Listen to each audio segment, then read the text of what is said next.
नमस्कार, मी शिर्डीतून पत्रकार सतीश वैजापूरकर बोलतो आहे. टक्के टोनपेमध्ये आपलं स्वागत आहे. माझं लहानपण नगर जिल्ह्यातल्या राहता शहरात गेलं आणि या शहरामध्ये माझं प्राथमिक आणि माध्यमिक शिक्षण झालं. माझ्या लहानपणी मी ज्या गल्लीत राहायचो ती गल्ली मल्टी स्टार कास्ट गल्ली होती. तिच्या एका बाजूला जुनं पुरातन मंदिर होतं. तिथं आजही हरिनाम सप्ताह, भजनं, कीर्तन माझ्या लहानपणी चालायचे, आजही चालतात. अतिशय नामांकित कीर्तनकार, प्रवचनकार हरिनाम सप्ताह असला की यायचे आणि त्यांच्या रसाळवाणीतनं आम्हा सगळ्यांचं शब्द भांडार समृद्ध व्हायचं.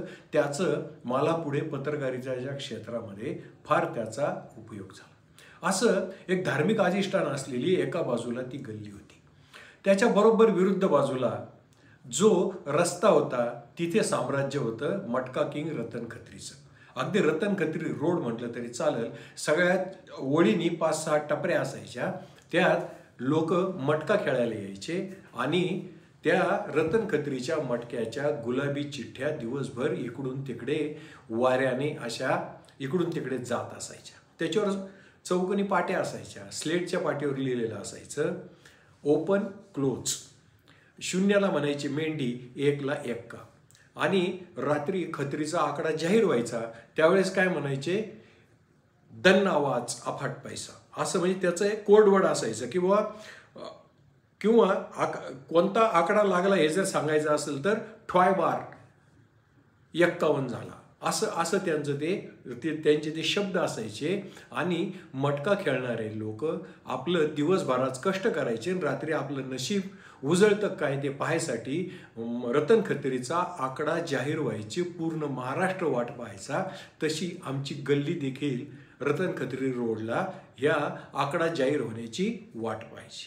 आता रतन खत्री रोडच्याच पुढच्या बाजूला अगदी चक्क गृहउद्योग, त्याला काही म्हणा कुटीर उद्योग, पहिल्या धारीची हातभट्टीची दारू मिळायची. म्हणजे असा हा मल्टी स्टार कास्ट रोड होता. आणि हे कमी होतं म्हणून की काय, आमच्या गावातले त्या काळातले 2 नामवंत जुगार अड्डे राहता शहरात होते.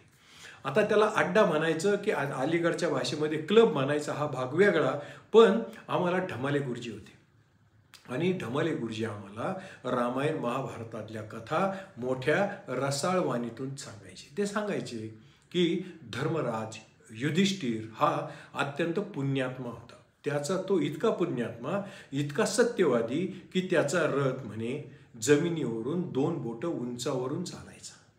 हा पुण्यात्मा, हा धर्मात्मा, हा द्यूतात संपूर्ण राज्य हरला. एवढंच नव्हे तर पांडवांची पत्नी द्रौपदी हिला सुद्धा पणाला लावून तो हरला. द्यूतात त्यानं सर्वस्व गमावलं पत्नीसह. म्हणून गुरुजी सांगायचे द्यूत म्हणजे जुगार माणसाचं जीवन उद्ध्वस्त करतो, असं बालपणी आम्हाला गुरुजी सांगायचे. पण हे जे 2 पत्त्याचे क्लब होते इथे मात्र आमच्या गावातले जे धर्मराज होते, जे प्रतिष्ठित लोक होते, जे गावगाडा हाकायचे, त्यातले बरेच जण रात्री या क्लबवर द्यूत खेळायला म्हणजे जुगार खेळायला यायचे. त्यांना समाजात फार मोठी प्रतिष्ठा होती. ते झेंडावंदन करायचे, 26 जानेवारीला, 15 ऑगस्टला भाषणं द्यायचे, महात्मा गांधींचे गुणगान गायचे, पंडित नेहरूंचे गायचे, क्रांतिकारकांचे गायचे. त्यांना गावात फार मोठा मान होता. आमच्या लहानपणी आमच्या दृष्टीने ते धर्मराज होते. आणि हे धर्मराज द्यूत खेळायला या 2 पत्त्यांच्या क्लबमध्ये आवर्जून यायचे. या काय झालं काय समजायला मार्ग नाही. परंतु या 2 पत्त्यांच्या क्लबमधले एक व्यापारी अचानक जागरूक झाले आणि त्यांनी त्यांचा स्वतःचा आणखीन एक पत्त्याचा क्लब सुरू केला. म्हणजे पत्त्याच्या क्लबमध्ये एकाची भर पडली. आणि हे जे धर्मात्मा, हे धर्मराज मंडळी, ही पुढारी मंडळी, काही मंडळी मग त्यांच्याकडे पण हजेरी लावू लागली. आणि हे सगळे 3 पत्त्याचे क्लब सुखनैव सुरू असताना गावात फौजदारची बदली झाली. नवीन फौजदार साहेब आले, बुलेटवर फिरायचे. गल्ली बोळात गेली की आमच्यासारखी लहान मुलं चिंगाट पळून घरात लपायची. मोठी माणसं सुद्धा रस्त्यावर यायला घाबरायची.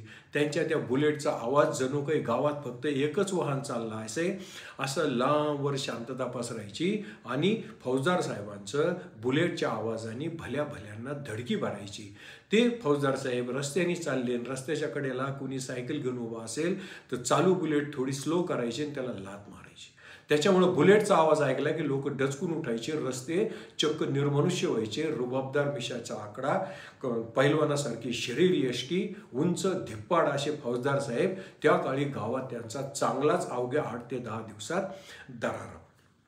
एक दिवशी रात्री गल्लीत पळापळ सुरू झाली म्हणून आम्ही सगळे, आमचे बालगोपाळ सगळे जमा झालो. जो नव्याने पत्त्याचा क्लब सुरू होता त्याच्या अवतीभोवती पोलिसांचा वेढा पडला होता. त्या काळात खरीखुरी रेड असायची.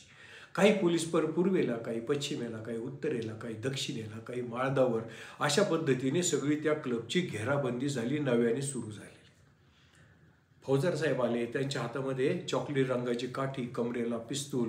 त्यांनी टोपी अशी समोरच्या खुर्चीवर ठेवली आणि खुर्चीवर मांडून बसले. आम्ही ज्यांना धर्मराज समजायचो असे अनेक धर्मराज त्या पत्त्याच्या क्लबमधून जागा मिळेल तिथून एरवी आम्ही त्यांना पाहून पळायचो. आज ह्या धर्मराज आम्हाला पाहून जणू काही पळून जात होते.